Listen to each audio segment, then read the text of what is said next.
नमस्कार, मैं हूं आकर्षण उपल और इस समय आप ये सीधी और बड़ी खबर देख रहे हैं IBN 24 पर। अभी अभी एक लिस्ट सोशल मीडिया पर जारी हुई है। ऑल इंडिया कांग्रेस कमेटी की तरफ से दावा किया जा रहा है कि हरियाणा की 9 लोकसभा सीटों के ऊपर उम्मीदवारों की घोषणा कर दी गई है, जिसमें पहला नाम अंबाला से वरुण मुलाना का बताया जा रहा है, दूसरा नाम सिरसा से कुमारी शैलजा का बताया जा रहा है, हिसार से तीसरा नाम ब्रिजेंद्र सिंह का है, करनाल से वीरेंद्र मराठा जो कि एनसीपी की टिकट पर टिकट मांग रहे थे इंडिया गठबंधन की ओर से, उनका नाम लिखा हुआ है, सोनीपत से सतपाल ब्रह्मचारी का नाम लिखा हुआ है, रोहतक से आशा हुड्डा का नाम लिखा हुआ है, भिवानी महेंद्रगढ़ की सीट से राव दान सिंह का नाम लिखा हुआ है, गुड़गांव की सीट से राज बब्बर का नाम और फरीदाबाद की सीट से महेंद्र प्रताप सिंह चौधरी का नाम लिखा हुआ है।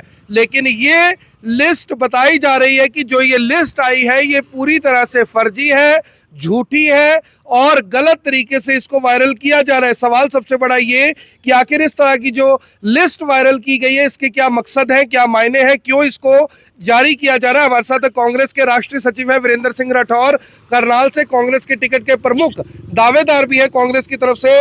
राठौर साहब नमस्कार। एक लिस्ट वायरल हो रही है, हालांकि कांग्रेस ने बयान दे दिया है कि ये फर्जी लिस्ट है। ये लिस्ट किसने वायरल की, क्यों वायरल की, और करनाल से वीरेंद्र मराठा का नाम एनसीपी से थे वो, लेकिन कांग्रेस की लिस्ट में उनका नाम आया हुआ है। नमस्कार उपल जी। जी सर।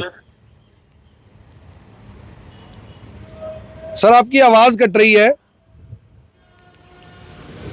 मैं दोबारा उनको लाइन पे लेने की कोशिश करता हूं कि आखिर ये एक लिस्ट किसने जारी की है और क्या इसके मकसद है, क्योंकि बताया ये जा रहा है कि ये लिस्ट फर्जी है और जिसने भी ये लिस्ट जारी की है गलत मंशा से की है। राठौर साहब फोन कट गया था। ये जो लिस्ट जारी हुई है सर, ये क्या चीज है, कैसे लिस्ट में ये नाम आ गए और क्या ये सच्ची है और यही नाम है जो लोकसभा चुनाव लड़ेंगे?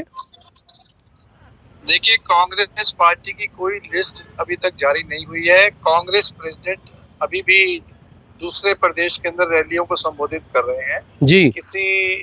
मुझे लगता है किसी शरारती तत्व ने इस तरह का कार्य किया है और दफ्तर में बैठ करके कंप्यूटर के माध्यम से कोई लिस्ट बनाई और उसको सर्कुलेट करके अफवाह फैलाने का प्रयास किया है। और ऑल इंडिया कांग्रेस कमेटी ने आधिकारिक रूप से सभी व्हाट्सएप ग्रुपों में भी सूचना दे दी गई है कि जो ये लिस्ट है ये कांग्रेस ने जारी नहीं की, ये मैसेज आ गया है कांग्रेस की तरफ से। जी। और मैं दूसरी बात एक और क्लैरिफाई करना चाहता हूँ जी कि बारी बारी जो है ये बात उठ रही है, मैं आज फिर क्लैरिफाई कर दूं कि राष्ट्रीय स्तर के ऊपर अखिल भारतीय कांग्रेस कमेटी और हमारा जो इंडिया गठबंधन है, हरियाणा में हमने एक ही सीट जो है इंडिया गठबंधन को दी है, वो आम आदमी पार्टी को दी है। दूसरी किसी सीट के ऊपर हरियाणा में कोई चर्चा किसी भी अलायंस पार्टनर को सीट देने के लिए अभी तक, जब तक मैं आपसे टेलीफोन कर रहा हूँ जी, तब तक कोई भी चर्चा नहीं हुई सर। लेकिन कल वीरेंद्र मराठा से मेरी बात हुई थी, वो इंटरव्यू आपने देखा होगा। उनका तो दावा है कि राष्ट्रीय स्तर पर ऊंचे लेवल पर ये बात चल रही है और करनाल की सीट एनसीपी की झोली में ही आएगी इंडिया गठबंधन की ओर से। देखिए, मैं आपको फिर दोहरा रहा हूँ कि राष्ट्रीय स्तर पर 3 लोगों की कमेटी बनी हुई है जी। माननीय अशोक गहलोत जी, माननीय मोहन प्रकाश जी, माननीय मुकुल वासनिक जी। आप इस कमेटी के किसी भी सदस्य से टेलीफोन के माध्यम से बात करके इसकी जानकारी ले सकते हैं जी कि क्या कोई गठबंधन की बात, किसी सीट शेयरिंग की बात हरियाणा में आम आदमी पार्टी के अलावा किसी और दल से हमारी नहीं हुई। यानी अगर मैं अभी की बात करूं सर, तो करनाल से कांग्रेस का ही कोई ना कोई उम्मीदवार होगा, चाहे कोई भी हो, लेकिन आपका दावा ये है कि अभी तक जब मैं और आप बात कर रहे हैं, अगर कोई उम्मीदवार है तो वो करनाल से कांग्रेस का ही होगा, ऐसा कह रहे हैं आप? निश्चित रूप से अभी तक जो जितना भी डिस्कशन कांग्रेस पार्टी का हुआ है वो कांग्रेस की ही कैंडिडेटों के बारे में हुआ है। किसी अन्य दल के हमारे साथी के बारे में कोई चर्चा राष्ट्रीय स्तर पर और प्रदेश स्तर पर नहीं हुई। आखिरी सवाल है सर कि लिस्ट कब तक आ जाएगी? लोगों में भी बेताबी है, अब तो बीजेपी वाले भी मजाक उड़ाने लग गए हैं कि भी चुनाव में मजा नहीं आ रहा क्योंकि कांग्रेस ने लिस्ट ही जारी नहीं की, उम्मीदवार ही नहीं दे रहे, वो डरे बैठे हैं, उम्मीदवार मिल नहीं रहे। उनको चुनाव में मजा इसलिए नहीं आ रहा क्योंकि उनका चुनाव कुछ नहीं पा रहा जी, इसलिए उनको चुनाव में मजा नहीं आ रहा जी। और मैं फिर दोहरा दूं कि मनोहर लाल खट्टर जी को अगर इतना ही चुनाव लड़ना वो अपने आप को ताकतवर समझ रहे हैं, जी। तो अभी तक किसी गांव के अंदर क्यों कार्यक्रम नहीं कर पाए? उनको तो 1 महीना हो गया, उनको तो कोई नहीं रोक रहा गांव में जाने से। तो आपको लग रहा है कि डर कांग्रेसियों को नहीं, डर बीजेपी वालों को लग रहा है, ऐसा लग रहा है आपको?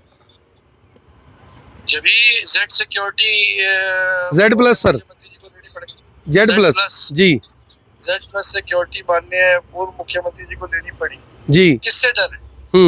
सभी अपने लोग तो हैं, जी। हमारे अपने भाई हैं। ये जो 20 लाख वोटर हैं, जो 80% लोग गांव देहात में बसते हैं, वो हमारे अपने तो हैं जी। तो उनसे किस बात का डर है? तो फिलहाल सर आप अंत में, यानी जो ये लिस्ट है इसका खंडन कर रहे हैं कि कोई भी लिस्ट नहीं कांग्रेस ने जारी की, ये फर्जी लिस्ट है। ये 100% फेक है, और जिस भी साथी ने जारी किया उसने जो है वो भ्रम पैदा किया है, और सुबह से हजारों फोन हमें भी आ रहे हैं जी।